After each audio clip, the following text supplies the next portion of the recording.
Our Jeff is going to go through and be our holiday guide to this sermon today. So I will turn it over and let Jeff get to it. Thanks so much. Thank you, Rob. So, on December 18th, 1997, the character Frank Costanza, that's a mouthful, you can tell I haven't watched the show much, told viewers of Seinfeld how he created Festivus after he and another shopper destroyed a doll they were fighting over during the holiday rush. He declared there had to be another way. And out of that, a new holiday was born, a Festivus for the rest of us. I kept hearing this, even though I'd never watched the show. It entered the psyche of America, and people talked about it. And that got me wondering, especially when I also saw references to there being over 200 winter holidays. It made me wonder what else there really was for the rest of us. Today, I'd like to share some of what I found with you. So let's go ahead to the next slide. So here's one you may not have heard of. It's kind of small, kind of minor. It's called Christmas.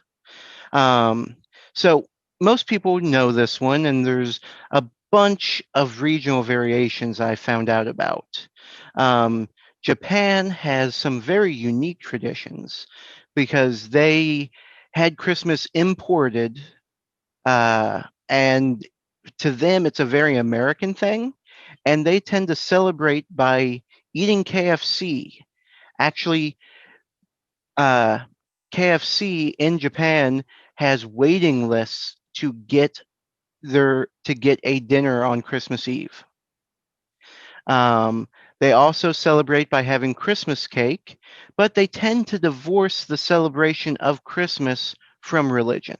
Uh, a majority of people in Japan are not Christian. However, they celebrate Christmas to some degree, and they treat it mostly as a secular celebration. Uh, in Europe and the Middle East, St. Nicholas Day is actually celebrated on December 5th or 6th. I've seen it generally referenced as the 6th, so that would be today.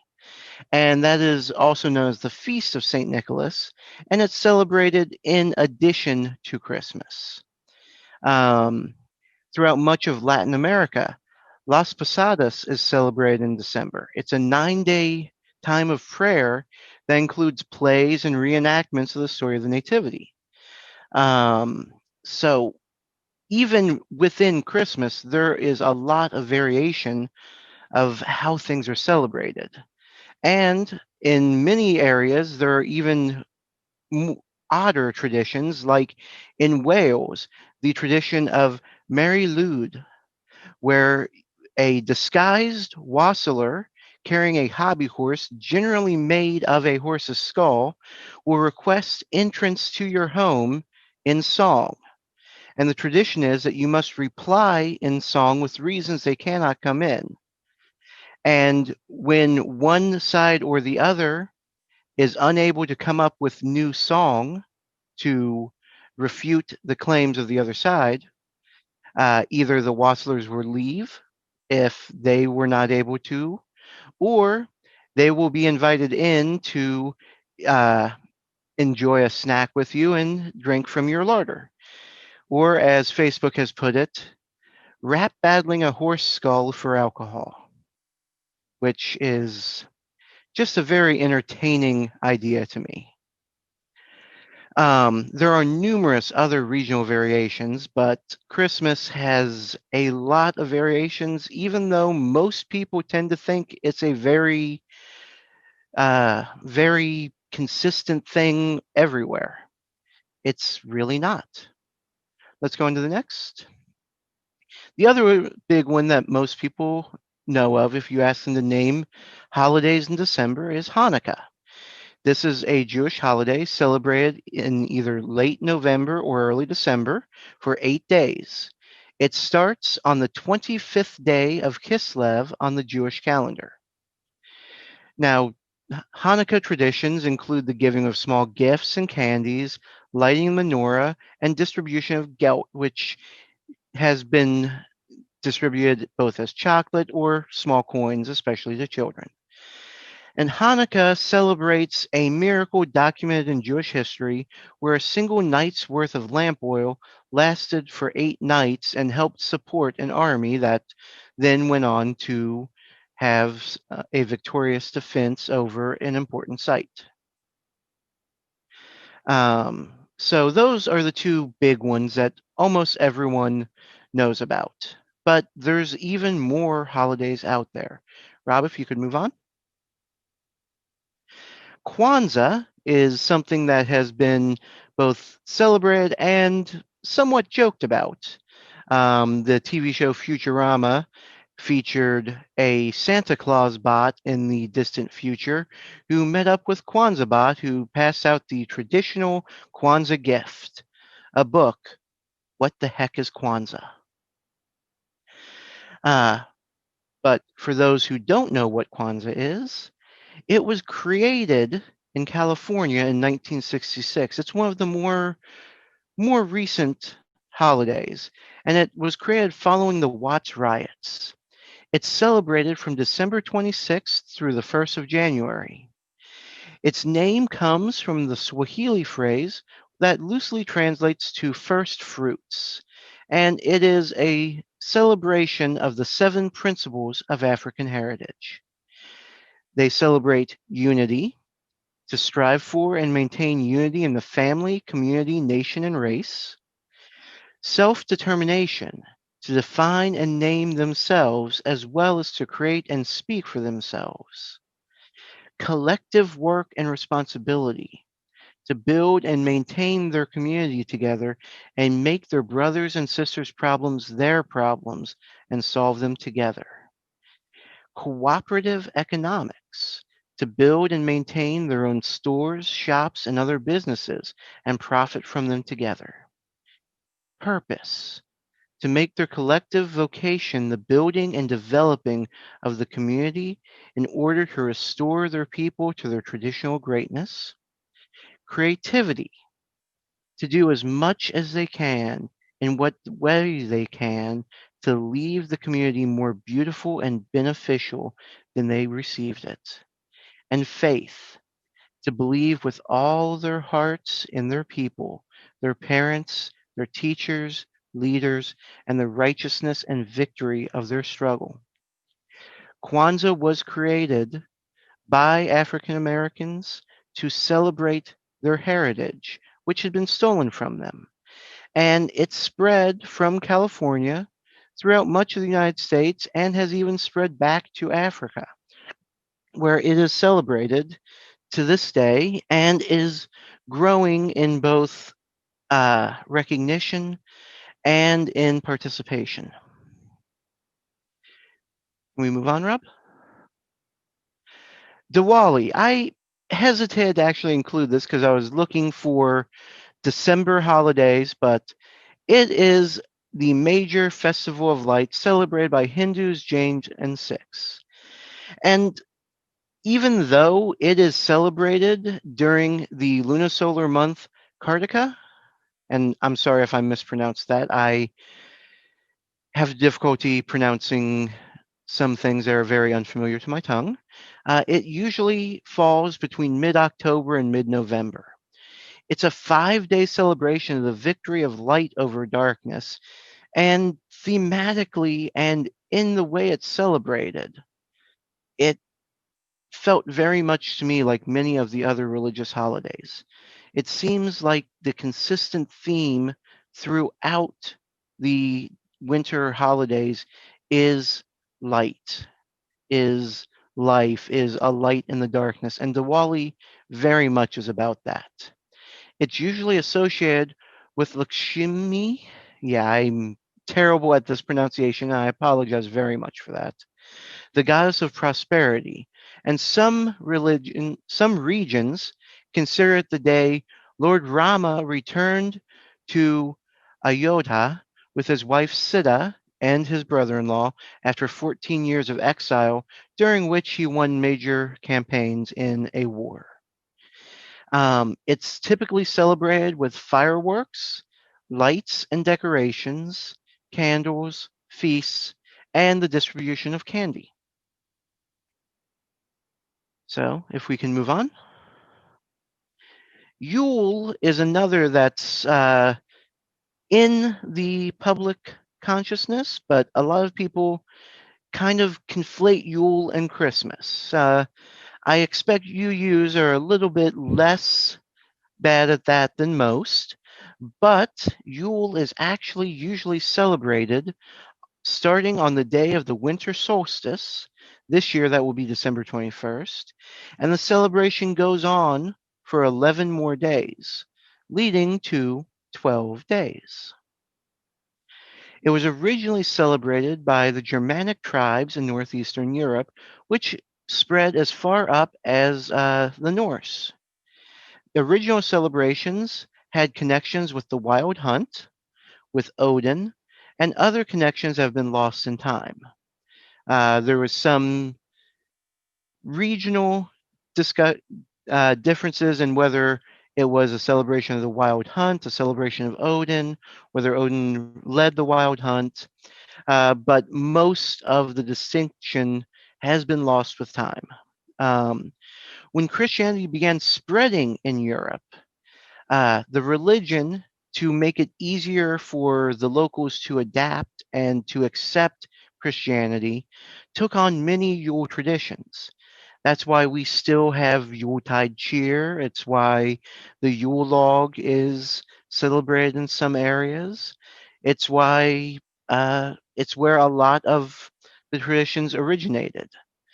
Um, it's now celebrated by neo pagans of various traditions and Levian Satanists, which is one type of Satanists in the United States. We'll touch on the others later.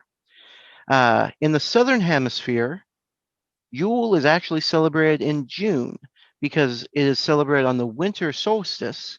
And in the Southern Hemisphere, that happens in June. At the same time, in the Northern Hemisphere, pagans celebrate Litha or Midsummer. So let's move on to the next slide. Chalika. Chalika is something I only learned about while researching for this, and it is actually a holiday created in 2005 specifically by and for Unitarian Universalists. Traditionally, it begins on the first Monday of December, which in this year would be tomorrow, and lasts for 7 days. Each day, a chalice is lit, one of the seven principles of Unitarian Universalism is read, and celebrants enact a way to honor the principle, usually by doing volunteer work, especially for social justice causes.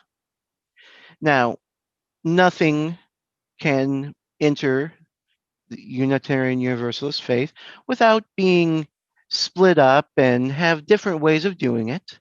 So, the Unitarian Universalist Church of Bowling Green, Kentucky, actually extended Chalika into a 7 week celebration instead of 7 days, where each week you uh, enact a way of honoring one of the principles, because they felt that 7 days was not enough uh, to give an honest effort toward meeting each of the principles.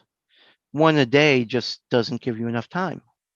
So they made it one a week and put it through the first 7 weeks of the year as an extension of the concept of New Year's resolutions. Chalika is kind of unique because while there is a few guiding principles to its celebration, it doesn't have much in the way of firm guidance. There's no special tree you put up. There's no menorah with candles in a certain order. It's however you feel right to decorate for it, however you feel right to organize the chalices, if you want one chalice, if you want seven, however it works for you. But we do need to move on to the next slide. And as with anything, especially in this modern world, anything that is treated with reverence by one group will be treated with irreverence by others. So that has given rise to fictional and parody holidays, and some of these actually have become quite popular. For instance, the adherents of Pastafarianism, more commonly known as the Church of the Flying Spaghetti Monster, which is a parody religion that seeks to kind of expose some of the more hardliners of other religions to what it looks like from the outside. They celebrate holiday at this time of year, which, in keeping with their typical naming, is the simplest name they could come up with. And they say that every time someone says happy holiday, it's an affirmation of their beliefs. The Satanic Temple, which is the other major group of Satanists in the United States, as opposed to the LaVeyan Satanists known as the Church of Satan, celebrates Sol Invictus, which is brought forward from ancient Roman times, and they celebrate it as being as a time of being unconquered by superstition and consistent in pursuing and sharing knowledge.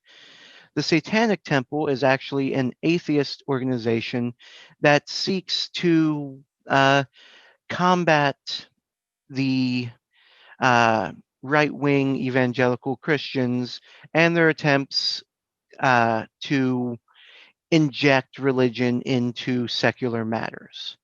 They come forward with a concept that is very, very much antagonistic to those evangelical beliefs and use the same laws that they push for to say we get the same rights. It's been somewhat successful, and Sol Invictus is a celebration they have to counter Christmas. And then Festivus, typically celebrated on December 23rd as an alternative to commercialism. Now, even though it was brought to popular culture by Seinfeld and popularized by it, it was not created for the show. A man by the name of O'Keefe actually created it many years before, and his son actually was one of the writers of that episode of Seinfeld, and he credited the character of Frank Costanza as the creator of it for the purposes of the show, but they actually brought in many of the traditions that O'Keefe and his family had followed, with the dinner, the airing of grievances, and the feats of strength. It was, however, created by the show that the primary decoration was an undecorated aluminum pole because it has such a good strength to weight ratio. And now I think that was my last slide. So this actually went a little faster than I had been intending, but we can move on to our discussion questions. Rob? Thanks for listening to another episode of the Harmony UU podcast. Check us out online at harmonyuu.org for more details. You can also find us on Facebook. Just search Harmony UU. If you're in the Cincinnati area, please stop by one of our services on the first and third Sunday of each month at 10 a.m.